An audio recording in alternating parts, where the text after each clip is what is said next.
Okay, well, it looks like it's about time to start.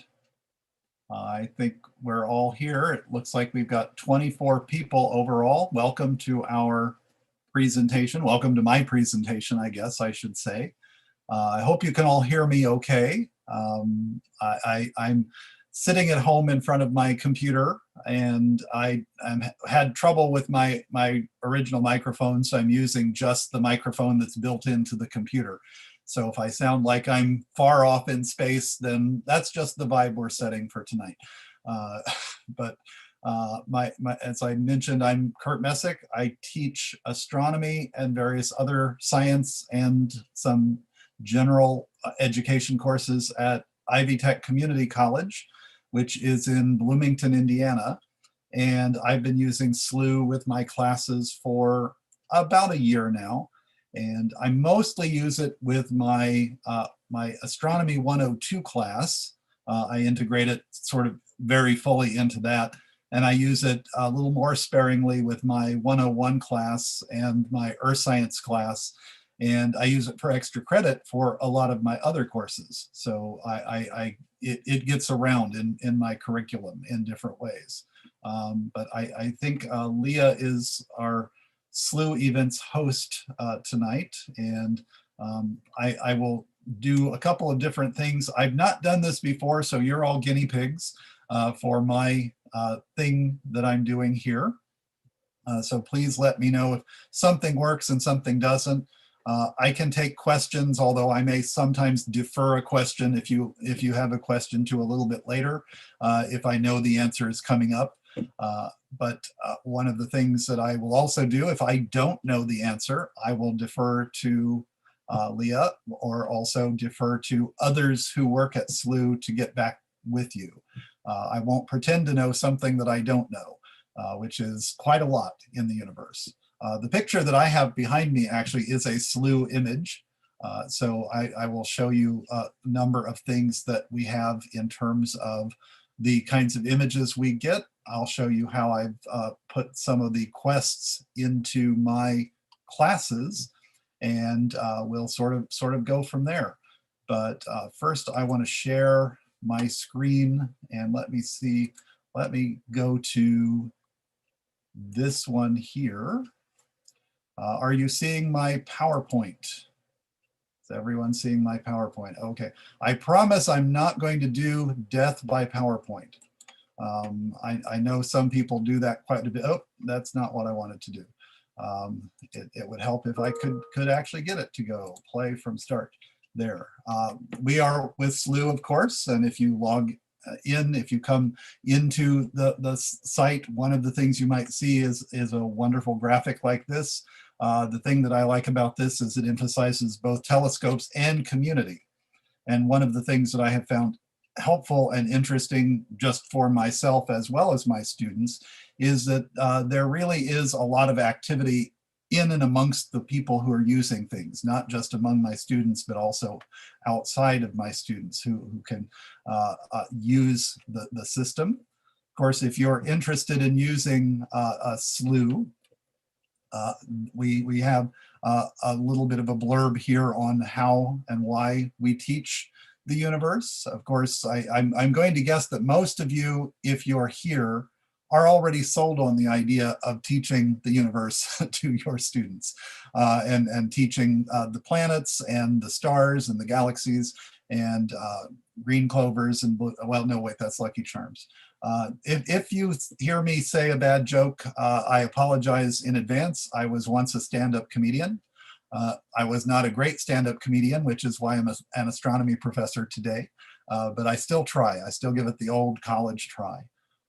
But in terms of what Slooh has to offer you as an educator, it has more than just the telescopes, although the telescopes are sort of the primary reason why we're here. And that for me in many ways would be enough, but it's not all you get. We have guides and shows and quests and clubs, as well as stories that are to be shared. And all of these things can be useful as students and as educators are getting involved in what's happening on Slooh. So I'm going to show you a couple of images that I've collected over the course of my hunting. I have so far in literally tens of thousands of images there, but of course I'm the kind of person who will travel and take 5,000 photos on my camera and fill up the memory in search of that perfect one. So I keep looking for things, but we can see things that are quite distant. This is a spiral galaxy seen edge on. This is the exploding galaxy. This is noted for having a high prevalence of supernova explosions, which don't happen all that frequently in our own galaxy. In fact, we're overdue for a supernova explosion. Typically, they happen about once a century, and we're a couple of centuries overdue. We had two in a rapid succession in the times of Tycho Brahe and Johannes Kepler about 400 years ago. Not much activity since then. This is getting closer to home. This is our neighbor Andromeda galaxy, and it is M31. And you can see in here dust lanes and some detail, but mostly what we're seeing is the stars far enough away that the light bleeds together. Not too far away from that, also part of our local group, is M33, Triangulum galaxy. You can see the spiral much more face on here, and it's somewhat elongated. The jury is still out as I've been reading about our future collision with the Andromeda galaxy, whether this one is going to take part in the collision or whether this one's going to be flung out due to the gravitational forces. I've seen different models that reflect it, and it really depends upon how much mass is in the Milky Way, how much mass is in the Andromeda galaxy, and we keep revising those as we study them more and more. So even when things are relatively close to home, they bear lots of continued study. Of course, we have lots of things that are rather magnificent to view, and these images like this tend to get the students very excited. When you can play chess in the sky with the Horsehead Nebula, for example, our sort of dark nebulae.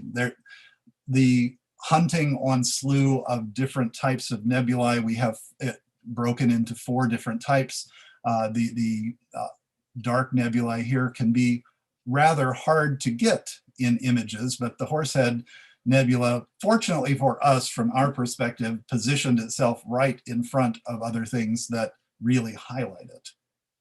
This is my background, as you can see here, the Trifid or Trifid Nebula, that broken into 3 parts there, and we can see the lower energy red and the higher energy blue areas that come out. This is a planetary nebula, the Dumbbell Nebula or the Apple Core Nebula. Our sun will turn into something like this, most likely. This is the Running Man Nebula here, and this is a reflection nebula. And it sort of reminds me, if you're familiar with the artist Keith Haring. Keith Haring did all of these sort of funky figures, and it always reminds me of a Keith Haring figure running through the heavens. And of course, we could nickname this if we wanted to, the Forrest Gump Nebula. Run, Forrest, run, there. And this, of course, is the Crab Nebula. I like to show this one to my students as we look at the Crab Nebula, because there are so many different images of it that come from Hubble and elsewhere that will emphasize different features or different colors. There's a pulsar at the center of this, which at one point, as I was reading in the history of astronomy, was thought to be the first sign of extraterrestrial intelligence, because we didn't know what could naturally be producing the radio signals that are coming from the center of this, blipping 30 times a second. We've since found that it is the sort of zombie of a star that exploded. We think in 1054. That was recorded by people in China and elsewhere in the world as a guest star that appeared. If Betelgeuse or another star should explode in our lifetime, looking back at the history of astronomy, at things that happened like this, give us a clue as to what's likely to happen in our own skies. Not that I want Betelgeuse to disappear, but I think it would be cool to have a supernova in my lifetime. And As you can see from the gray beard, clock is ticking. So I go out every night, especially in the winter here in Indiana. I can see Betelgeuse, and I go outside and I yell, Michael Keaton, Michael Keaton, Michael Keaton. Hopefully it will take it. So some of you get that joke. See, a lot of my students don't get that joke. They're too young, I'm too old. I hate them all, but that's another matter. This is one of my favorite things that my students would never really get to see. Oh, someone's watching the movie right now. Well, good for you, good for you. So give Winona my best. And this is one of my favorite things that you cannot see in the sky in Indiana. This is the Gabriela Mistral Nebula. The only nebula, the only object like this named for a person in the sky, and it looks like her sort of profile. There are pictures of her. I think it's particularly fitting that she is a Chilean poet, and this comes from our telescopes in Chile. So there's a kind of nice attachment there. Also, one of the things that this does is it helps get my students to figure out more than just astronomy. They then go and figure out who this person is and why it would be named for her. And I really, my main interest in astronomy, I will confess, is the connection of science to the humanities and the history of astronomy. Being at Ivy Tech Community College, I do not have major research facilities. I don't have things that I can sort of do cutting edge gravity wave work or other things like that. So I content myself more, fortunately, I'm sort of geared towards that by looking at the history of what we're seeing, because we've been seeing things like this, the Pleiades, Subaru in some cultures, for thousands of years, but are we figuring out exactly what they are and how? This has sometimes been called the Seven Sisters, and we have, as you see it in our Slooh image here, much more than seven lights there. This is one of the few objects you can see with the naked eye where you're also going to get the wispiness of the gas clouds that are there. Most of that doesn't resolve with your naked eye. But of course, as we see in Slooh, we get really sort of poster-like quality kinds of stuff. And this excites students when they can go out at night and see it with the naked eye and then come back to Slooh and see right here what they're looking at. It can be very, very mesmerizing, and they know there's literally more than meets the eye. This is an image of Jupiter. Jupiter it will sometimes show up with its moons. One of the assignments that I give usually in my third chapter of my solar system class is a look at Galileo's notebook, where he was tracking the different moons of Jupiter and their movements from day to day, because the moons around Jupiter will move position day to day. In fact, if you look at it long enough in the night, you can watch them move while you're taking different readings that are there. And we have a setting on the Slooh telescopes to look at Jupiter and the moons, and you can see the row of moons. And if you take an image day after day after day, you can recreate your own Galileo notebook. That's sort of a quest that I've designed just for my own students. We don't have that officially on Slooh yet. Maybe someday we'll be able to incorporate that in there. Here's another picture where we can see with a good image of Jupiter, very faint, the moons that are there, the 4 Galilean moons. One of my favorite stories is that the church officials didn't want to look through his telescope to see the moons because they were convinced there were demons in the tube that were going to fool you. So in modern parlance, we would say they were calling it a fake news tube. They're like, nope, fake news there. We're not going to be looking through that. And then, of course, we get things that are really close to home, as we can see the moon from night to night with the different telescopes. We can trace the Terminator line as it goes across, or as my students sort of nickname it, the Schwarzenegger line, because, you know, Terminator, and if you miss it one night, it'll be back. So you know, bad jokes are free. Bad jokes are free. Good jokes are a 2-drink minimum, but bad jokes are free. So here we have the first quarter, and then here we have a waning gibbous. And one of the things you'll note is that we have a different kind of sharpness to the image and a different kind of coloration to the image. You can take images from Slooh into PowerPoint or other processing software, and you can sharpen the image, and you can highlight or reduce, you can sharpen the shadows, and really draw out different kinds of features. And that's a time-honored tradition, that's a time-honored practice in astronomy. What you see is not necessarily all that you get. You can change it around and get more from it, depending upon how you're looking at things. And I really love an image of the moon like this, because you can see so many of the features. You can see mountain ranges, you can see craters with their central peaks, you can see the ejecta rays that are there, you can see the Maria.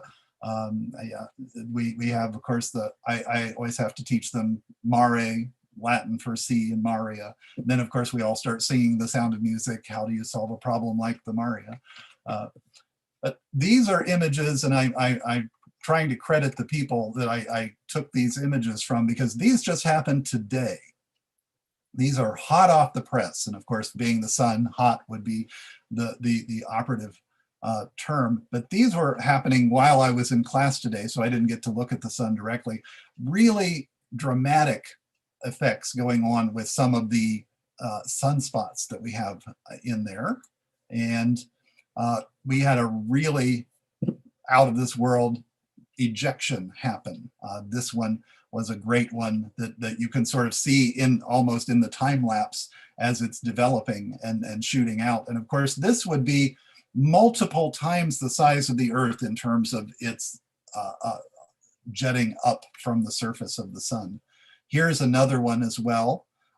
What we have is we have a particular telescope that you can watch the sun live and snap your own pictures. And what this one also shows you up in the corner is the dome cam, so that you can see what's going on the ground as well as you're looking up at the sun. And notice between these two images here, where we're getting a lot more detail on the surface, when we shift gears, as it were, we can actually get more detail of the sort of edge.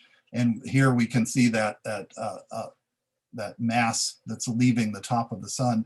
So we have a very active sun going on right now. Of course, one of the highlights for my students in terms of their production as they go through the quests are posters that you get. And when I assign the quests to them, I always have them turn in both their poster and their quest report, their mission report. And I offer to my students that we have a nice color printer in our printing office at the college. I will print them off 11 by 17 or sometimes even larger copies of the posters. So collect good images. This is one of the newest of the quests that are available. So I don't have this one integrated into my curriculum yet, but I have it available for extra credit. And this is one, as you see, the ABCs of Slooh. So we have gone through, the quest designer has gone through and found something for each of the letters of the standard English alphabet there. Quite a number of very colorful things that show up on the posters there. So we have galaxies, we have emission nebula, we have reflective nebulas, because we've got the Running Man there. We have different stars, as you see down at the bottom, Yed posterior, and we have clusters, open clusters, and just quite a number of the outstanding things that students might be interested in, as well as things that are hard to visualize. K for Kaid, which is the home of Vulcan, and in Star Trek lore. So I really do love to play off of Star Trek as much as possible. You know, live long and prosper. Once upon a time in the history of astronomy books, I actually have on my shelf an astronomy book from the late 1800s, and it lists 9 planets. And you might say, well, how can it list 9 planets? We didn't know that Pluto existed. Well, we didn't know Pluto existed at that point, but some people thought Vulcan did. And they thought Vulcan was a planet closer to the sun than Mercury, which was what was pulling Mercury off in its orbit. Of course, later Einstein would come along and we would figure out things like curvature of space and we no longer needed Vulcan. But some people were so convinced that Vulcan was there, we just couldn't see it, that they were already listing it on the list of planets. And then of course, quasar, Q for quasar, 3C273, hard to image in visual light, hard to get anything off of it. It's really more of a radio, and it's a very, very distant but very, very powerful thing. But to know where it is in space is very helpful. Then we have posters like this. Depending upon what season my class is in, I will assign different seasonal quests. Some quests can be done any time of the year, and some require you to spend a long time. Collection quests often require quite a bit. But some of them will be sort of a month long or 3 months long, or will fit easily into a semester. So this one, for example, again, we get some very colorful items there, and we get the maps that show where they are during this time. And then for my stellar and galactic class, this one comes in quite handy. I'm seeing a question on quasars. Again, the question of can we see quasars? There are I believe five quasars listed, and we'll go into Slooh here in a moment, and I will pull that up. There are 5 quasars listed in the Slooh 1000 list. But again, getting a good image in Roy G. Biv in visual light range is very, very difficult, because they're not really, they're more, as I say, radio objects than they are our images that we would get in terms of what a galaxy would look like. Most of the images that you'll see in textbooks or other astronomy popular books are going to be images that have been shifted out of other ranges into our visual range. But no, like this one here, when we're talking about the different types of galaxies and shapes of galaxies, spiral galaxies, barred spiral galaxies, ellipticals, weird shaped ones, irregulars, or splattered galaxies, how galaxies evolve over time. Not just how they evolve, but how our ideas of them evolve over time. I like to tell my students, I was born in a spiral galaxy, but now I live in a barred spiral galaxy.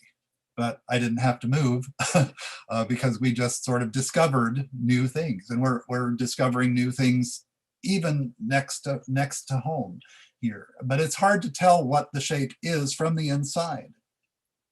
And it is barely 100 years since we even discovered that these galaxies were outside of our own galaxy.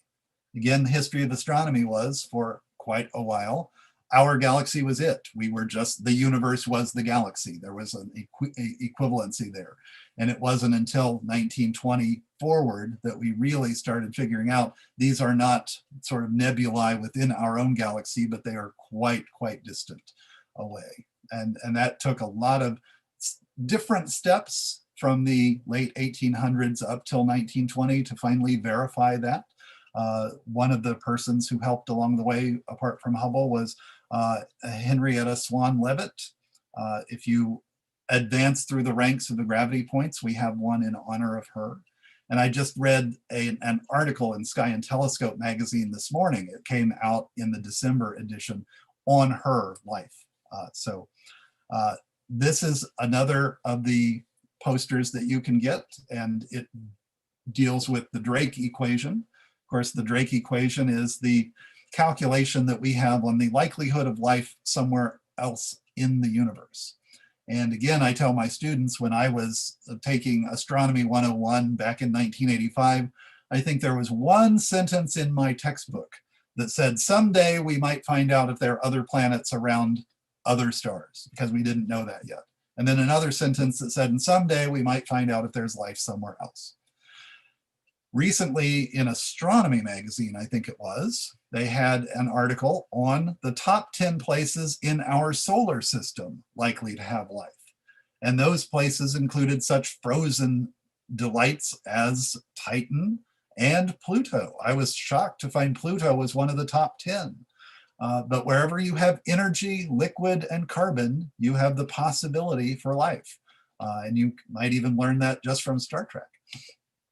So, but as I mentioned before, I teach different classes. I teach a 101 class, which is solar system astronomy. I teach a 102 class, which is stellar and galactic astronomy.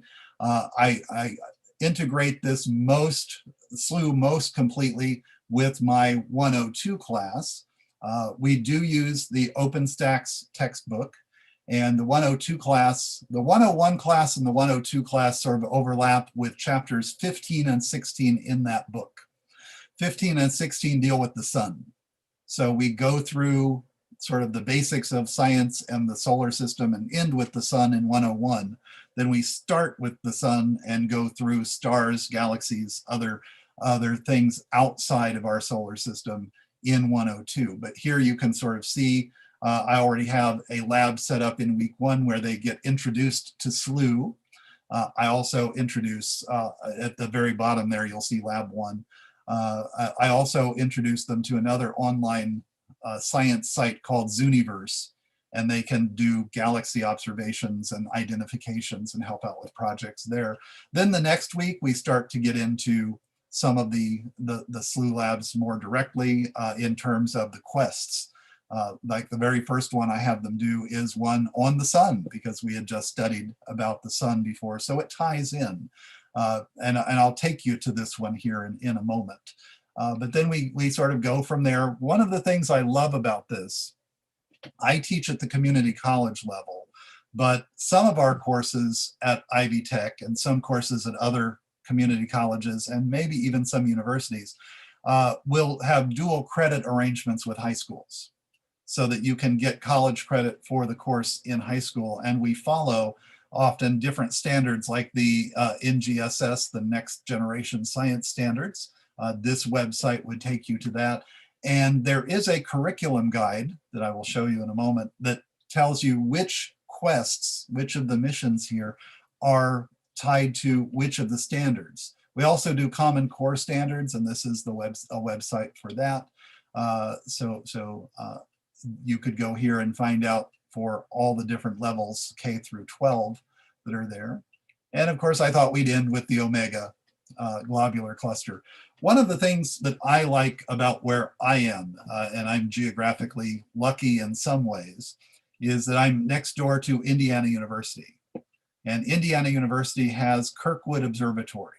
Now, in terms of actual science, sort of cutting edge science, Kirkwood Observatory is not very good because it's in the middle of a city that has light pollution. It's literally in the middle of a forest that grew up over the observatory. The observatory is 110 years old. And it also has the same telescope from them. It's the best backyard telescope you could ever want to have.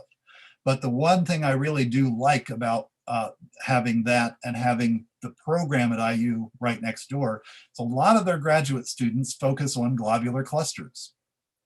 So my students can go and see this globular cluster or other globular clusters. This one might be a little too low on the horizon for the Kirkwood Observatory. I'll have to check.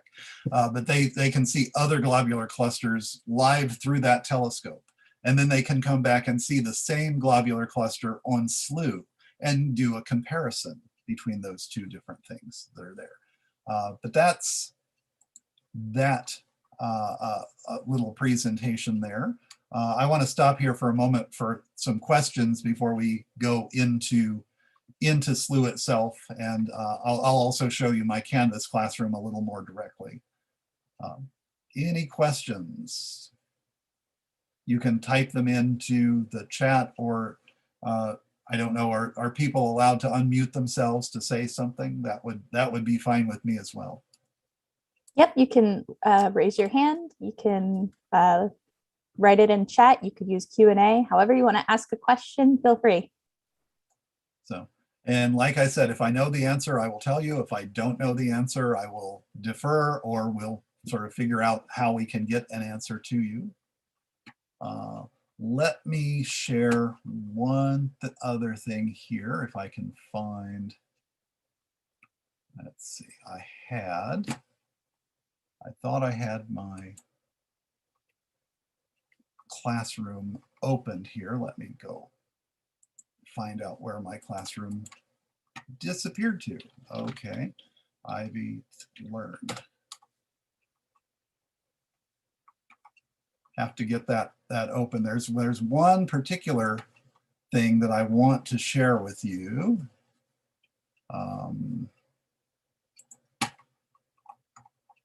In the stellar and galactic thing that I thought was really neat here.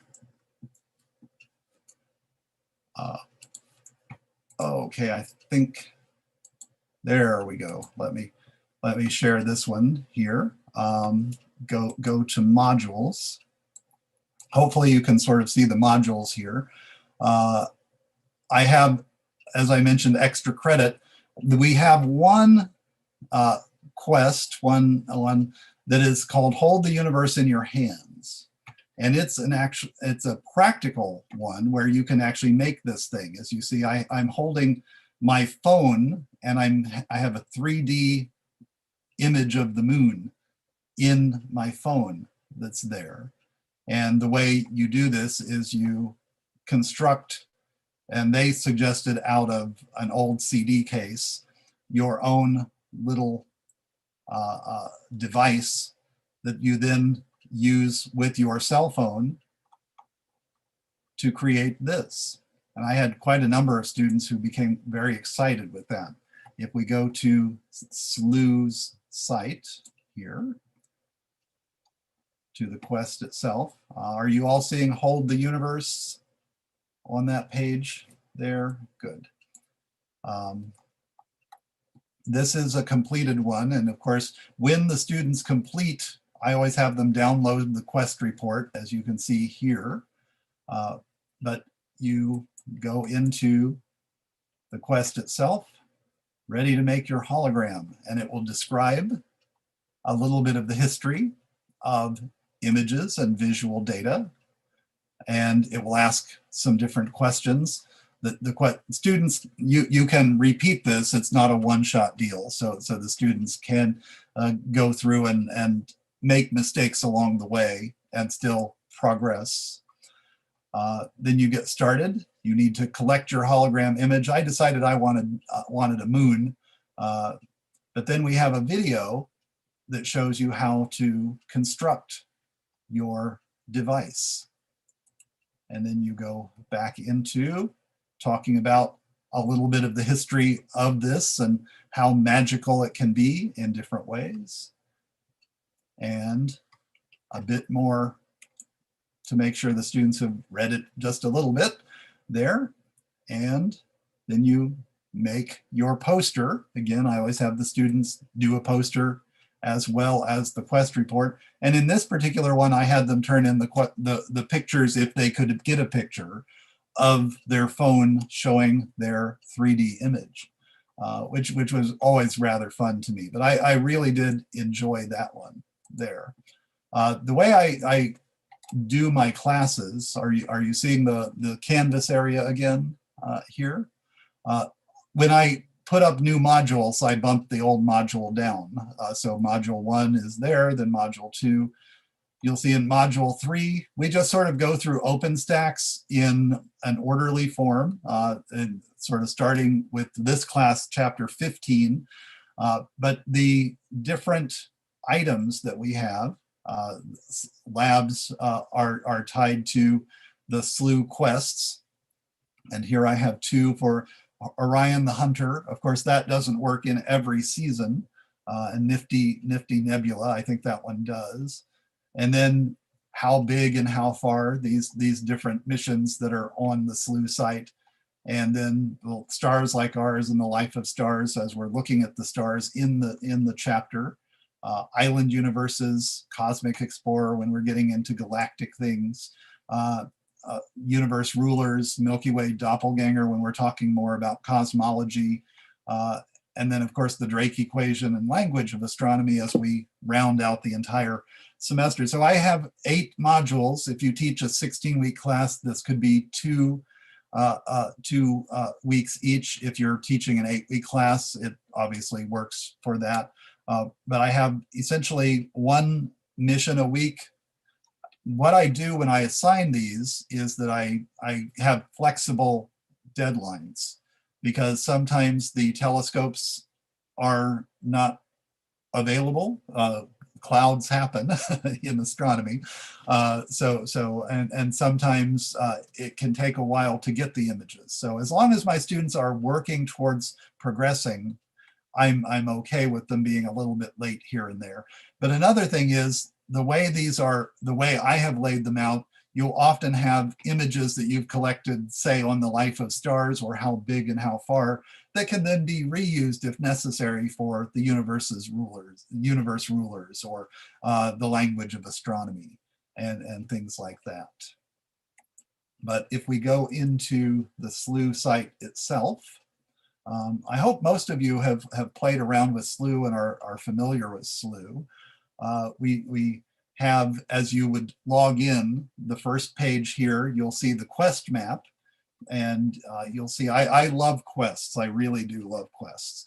So I've done quite a number of them here. Some of them can be trickier to do, like the Gorgon's Eye, the blinking eye of the Gorgon. That is based on the star Algol, which is a variable star. And this is a quest attempting to catch the variability. So it requires really precise timing of getting your images out. And rotating star, our rotating star, is a relatively new one, so I haven't finished that yet. So I'm going to show you that one, because we can go in and see what an unfinished quest looks like here. One of the things you'll note when you click on that is that it will tell you the availability. It's available all year, because the sun is available to us all year at the telescopes. And it's a 200 level, so you get some gravity points. As you do quests, as you collect images, as you comment on other people's productions, you get gravity points, and some people like to sort of collect gravity points. I think I'm probably the one who has collected the most gravity points right now, but that does change every now and then. For half my time at Slooh, the leader was someone else, and someday someone's going to come along and put me in the dust as well. But if we view this quest, one of the things you'll notice, it says in progress, and it will tell you the OpenStax chapter that it is keyed to, chapter 15, as well as some of the other standards, some of the curriculum standards. And I'll show you a chart for the curriculum standards here in a moment. But if we scroll down again, we have the introduction. I've already done that, so it's already marked there. It will ask you, have you embarked on the Radiant Star quest yet? And it will introduce you to the Canary 5 solar telescope. Of course, I can't show you that one right now because it's nighttime in the Canary Islands. So obviously the sun is not going to be up, but that click on that, and that would take you to a guide here where it talks about this telescope, and will tell the students or whoever is interested more about that telescope.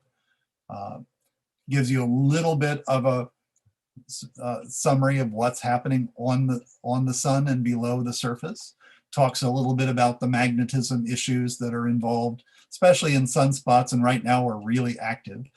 So we also have filaments and prominences and other things that show up very nicely on the Slooh telescopes here. So we have active regions, we've got prominences that are along the edge, we have filaments. Often a prominence is a filament that's on the edge as it's going around, and that's part of the glory of this particular new one. What you need to do for this in the instructions is go to the Canary 5 telescope and capture images, preferably on the same day or close to the same day, and then select 2 other images. You sort of get the different images, the different ways in which we look at it there.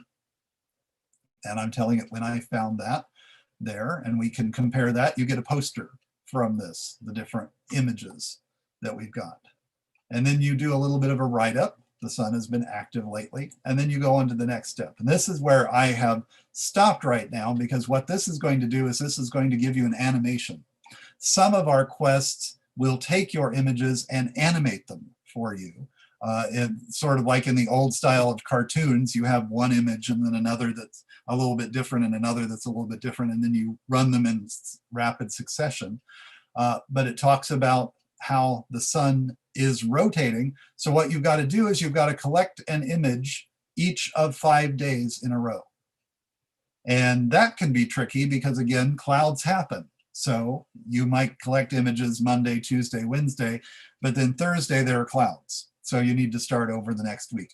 But by the time you are going to make an animation, you really want them all in the same succession. You all want them in the same week. You don't want to have them scattered throughout different weeks, because that'll make your animation choppy. So this is where I am. And then what they'll do is you'll get your poster with that. And it talks about a little bit more of the mechanics of what you've collected here. And then we go on to the next step. And the next step will be talking about what else you have collected on the sun. So you can actually drill down quite a lot into the material with the sun in this one quest here. I'll show you another quest on the sun here. Hey, Kurt, Professor Yes. Kurt, can I jump in for a sec? There was a couple of questions on here I just wanted to have you address. What someone's wanting to know if there is a quest that you recommend as a first one, like a first timer for students who are like brand newbies to Slooh. Yes, in fact, that's the one I'm just about to show you. There you go, perfect. Yep, And then the other question was, do you have all of your students work on the same one at the same time? Or are they following their curriculum? Yeah, they're following the curriculum, so they're all more or less at the same place. Some of them may collect images that others have not yet and may advance one or two beyond, but for the most part, they're progressing together. Perfect, thanks so much. So, but yes, I have them start out with the sun quest, and that is, I'm sort of trying to see here, our radiant star here. And this is, as you see, it says beginners welcome, available all year. This is a relatively simple quest, but it will get them used to the solar telescope. And as you see here, OpenStax 15 and 16, those are the two chapters that deal with the sun on that. And that's the first chapter, or the first thing we study in the 102 class. It's the last thing we officially study in the 101 class, but I still have them do this early because everyone knows the sun and we can relate to that in this. But what it will do is you will read a little bit about the sun, what people have thought about the sun, how people have come to understand we have sunspots on the sun. What is it? It's a star. Then going into looking at the size of the sun relative to our solar system. These are images of Jupiter. The interesting thing is this solar picture and these Jupiter pictures are Slooh products. These are things that we have gotten from the telescopes at Slooh. Shows you how the sun moves through the sky. And of course, that's also a misnomer because we're the ones moving. The sun's not moving. Well, the sun is moving, but not in this way. It gets confusing, but the students figure it out. We figure it out together. But we do our first solar capture here, and then you tell it the date and time, and you answer a few questions based on what you've read.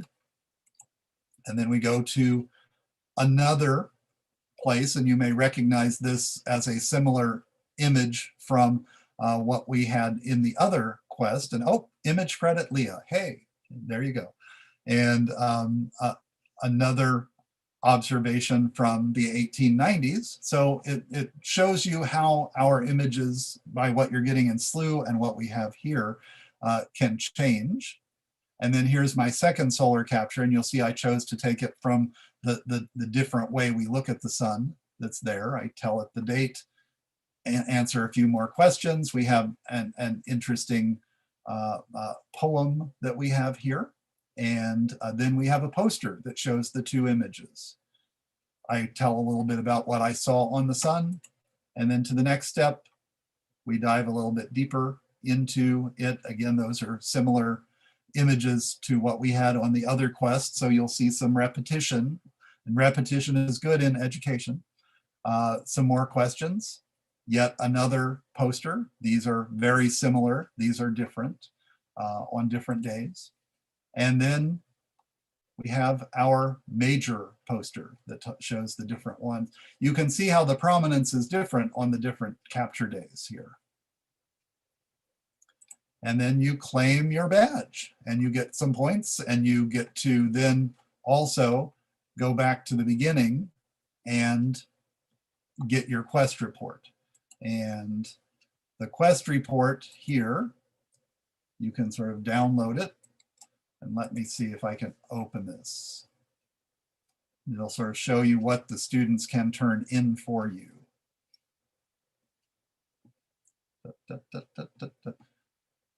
I'm on Xfinity here, and it was giving me a couple of fits earlier. Well, doesn't want to come up. I wonder if it, sometimes if I'm sharing the screen, it doesn't want to come up. So, but while we wait for that, let's go back to Slooh, and let me share the screen one more time here. But you can always click in the upper left corner, this globe, this sort of, which is actually the Slooh icon that you're seeing in Leah's patch over here for Zoom. Or you can click these three bars and it will take you to any number of places on Slooh's website. But from this main site, you can also, apart from quests, look at our object map, and you can narrow your search, say look just for planets, and here are the planets. We can zoom out. You'll see that some planets are not visible right now. These gray areas are things that can't be visualized by the telescope at the moment. Through the seasons, those will change. So right now, Mercury and Mars are outside of our viewing range. Neptune, Jupiter, and we've got two around Jupiter, as I mentioned before. One is Jupiter and one is Jupiter's moons.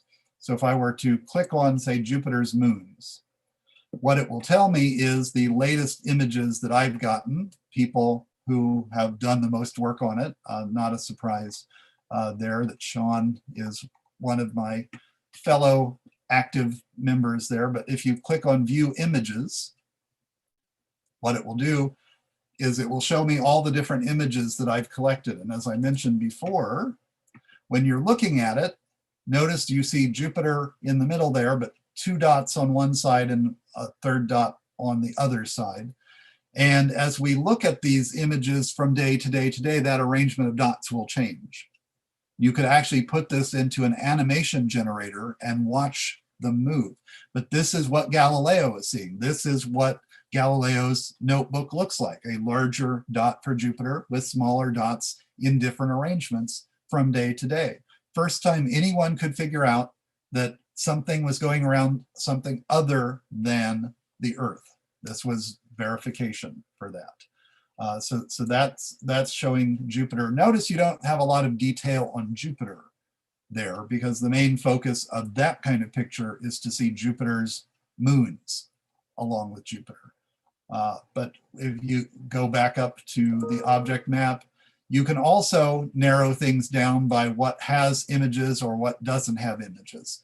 So one of my own personal quests is I'm trying to clear out all of the things. I want to have an image of everything in the Slooh 1000. So here's one I don't have yet. So I might click on that, and it says I have no images for this object. So I can plan a mission, and I can click on the mission plans there, and it will tell me different details about when something is likely to be available. There's one on Saturday the 30th. So I could click that to schedule the mission, gives me the weather forecast, whether it's likely to happen or not, schedule that. And now I'm going on a mission. So this will happen whether I'm watching it or not.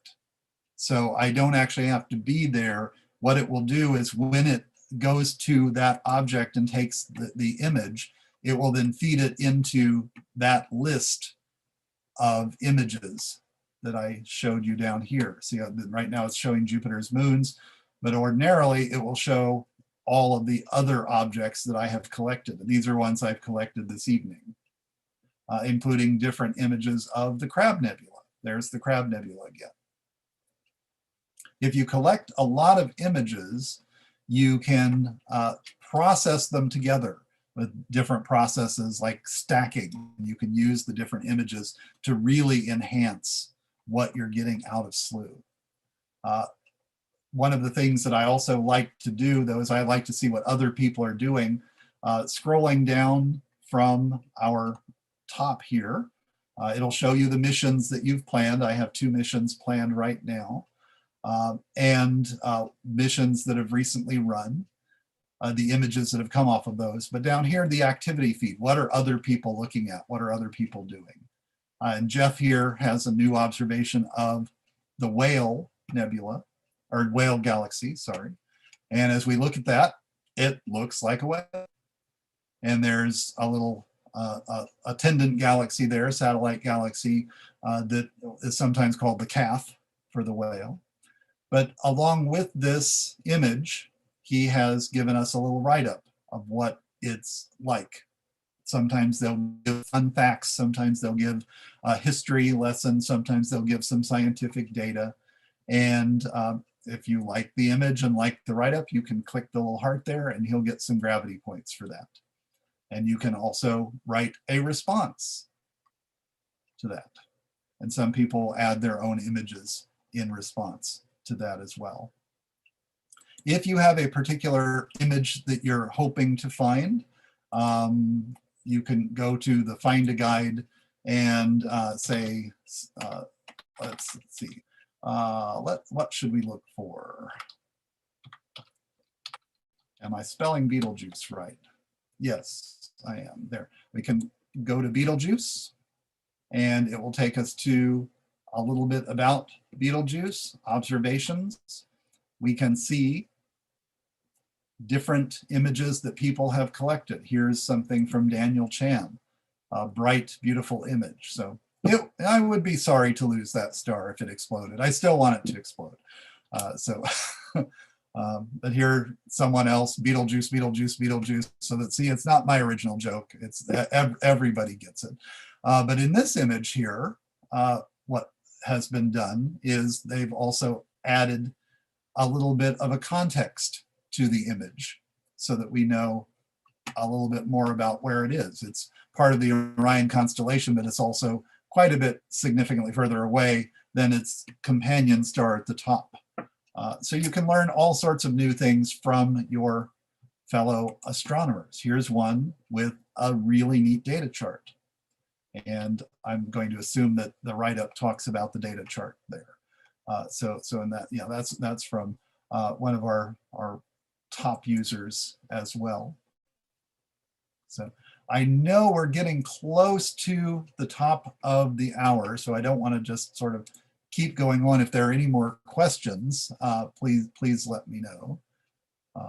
One of the other things I find a lot of fun going down to the bottom here is at the very, almost near the very bottom, the clubs. And we have different clubs for the love of Luna. They concentrate on lunar images.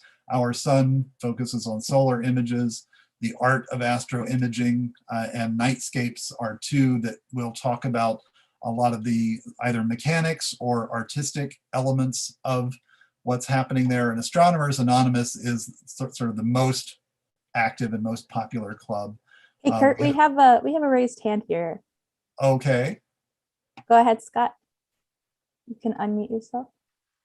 You see, I can't see the hands on my view. Oh, no? When I'm sharing a screen, I can't see the hands.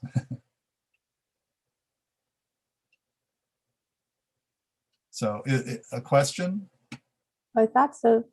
Did you? there was a hand up. Uh, Okay, well, I'm seeing in the chat, there's one question. Does Slooh allow you to get access to LIGO as well? I don't believe so. And that's what Slooh does is pretty much Roy G. Biv based, and LIGO is gravity waves. That's sort of way above our pay grade for us here. Let me see, did the quest report? Oh, yes, here. Are you seeing the quest report? Now, the quest report has downloaded, and this sort of shows the steps that have been completed, what they have viewed, what the students have answered, different elements inside the quest report, so that I can, in fact, tell whether they've done this sufficiently or not, so that I could give them some feedback. And some, if I didn't want to do it pass or fail, most of the time I do these pass or fail. But if I wanted to assign some quality points to it, I could use these to say a little more in your write-up, or a good job on your write-up, things like that. I'm seeing something in the chat. 5 missions. You can schedule 5 at one time. That is correct. 5 actually gets you further than you might think. Let me go back to Slooh here.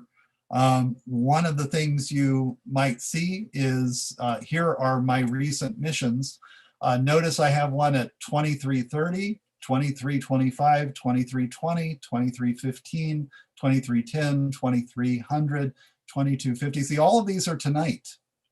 All the ones that you're seeing here are this evening, earlier, and then some. I run about 100 missions a night. And what you do is, once your mission is done, you can book another mission 15 minutes later. There's like a 15-minute window, a gap. But what you could do is, once your mission's run, you can come in and set another one and another one and another one.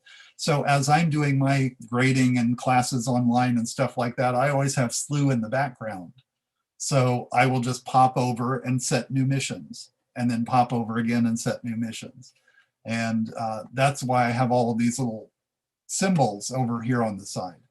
Each of these symbols represents something where I have done a lot of images, or I've written a report about it, or something like that. The gold shields are the quests, but you can see I've done quite a number of these along the way.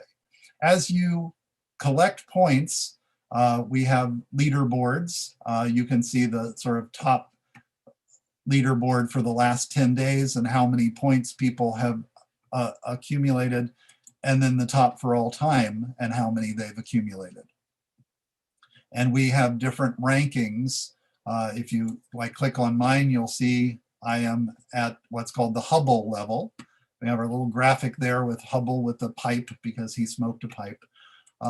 Different people at different levels, though. Let's say here, let's just pick on someone in our chat room here. See, we're at the Susong level. First level that people come into is the Ptolemy level. So let's see, Luke here is at the Ptolemy level. And then as you gain points, you get a bar here that you can fill in as you get different badges from your quests or from your missions and observations. You go up to the next level, to Al-Batani, then on and on and on. We have different people represented from different cultures. It's not all Western that's there. And so people can advance. If that becomes something, sometimes students will compete against each other to advance through the levels. Henrietta Swan-Levitt, who I mentioned before, here's someone who's at that level there. That's the one right before the Hubble level. And it will also show most popular observations, what people have done along the way here. So I hope. Let's see, there's a question. Does it take one image per mission? Usually there's more than one. Yeah. Usually, as you see here, I have 2, and I actually have multiple Crab Nebula missions that I was running. But you'll look here on the dumbbell nebula. Here I have a color image. It's a little bit blurry. There's probably a little wind action going on there. But then I also have a black and white image that's there. And sometimes the black and white images can give you details that the color image will miss out on. So it's good to see both of those. I think students will get both of those as well, student level. If you're at a higher level and you go to sort of see your images, you can also get what are called FITS files. I think those take a little longer to process into what's happening here, but those can end up being useful as well. The Pleiades, sometimes you'll get a couple of additional images. But one of the things you can also do is you can go to the telescopes live, and you'll see here we have observatories, both Chile and Canary Islands are online. We go to the Chilean telescopes. I don't know if you hear someone talking, but you can actually have mission audio. Someone will narrate what you're seeing. So here we have an object, probably, I'm going to guess that might be a planetary nebula, just from the looks at it. Click over onto another telescope, and this is a star, Altair. Takes a moment to resolve, and ta-da, there it is. Nice bright star. You can manipulate the way you see it by clicking on the different dots around. You can take away your grids, you can focus in circular, or you can take the circle off and get a wider view. And most of the telescope images will stay on a particular object for 5 minutes. The exception to that is the Canary 1 telescope, which will stay on it for 10 minutes. And so it will continue to collect light. Notice here it's getting a little bit of coloration, whereas it was more black and white, now it's coming in blue. And if I wanted to take an image of this one, I could go up to the camera and click that. And hopefully, there, it shows up in that. Well, now I have 2 of them. And that's my image that I have gotten from that. So you'll usually get an image in your sort of automatic feed. You'll get one from early in the exposure, and then you'll get one near the end of the exposure. So you'll be able to have both of those. So you'll often get a black and white one, which is what you get at the immediate walking onto an object, and then you'll get a more full extended exposure, yes. Here we're at Canary 1, and one of the things you'll notice over here as it's talking about things, it's saying celestial coordinates. If you're in a more advanced level, you can actually tell it to go to particular places of space that aren't pre-programmed, like with the Slooh 1000.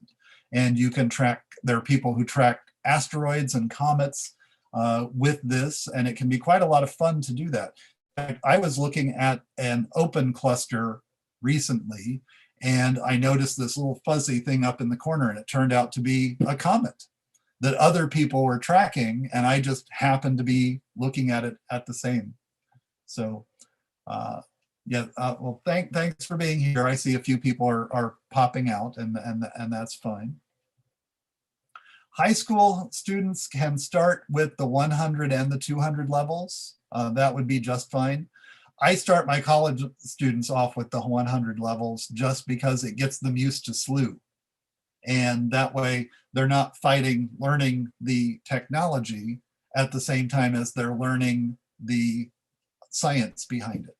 So once they can get through the learning of Slooh, then it becomes more or less automatic, and they're not even thinking about, oh, here's how I do a quest, here's how I do a mission, here's where I do things. I do have one of those clubs, as I showed you the clubs, set up for my classes. so they can go in and ask each other questions. There's also a club for students, not very active, but it could be more active if you encourage your students to be part of that.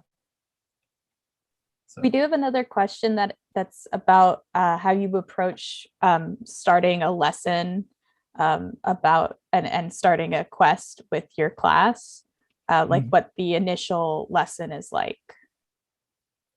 Well, usually what I'll do is when I'm talking to my students, like when we start out with the sun, I will do it while I'm lecturing, and during the lecture I will pull up Slooh and I will show them sort of what I showed you. I'll show them the quest, I'll show them what I did on the quest.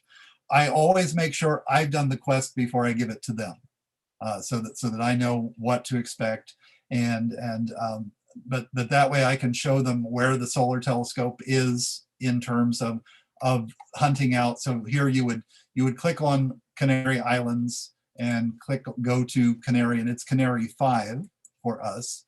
But as you'll see, it's offline right now.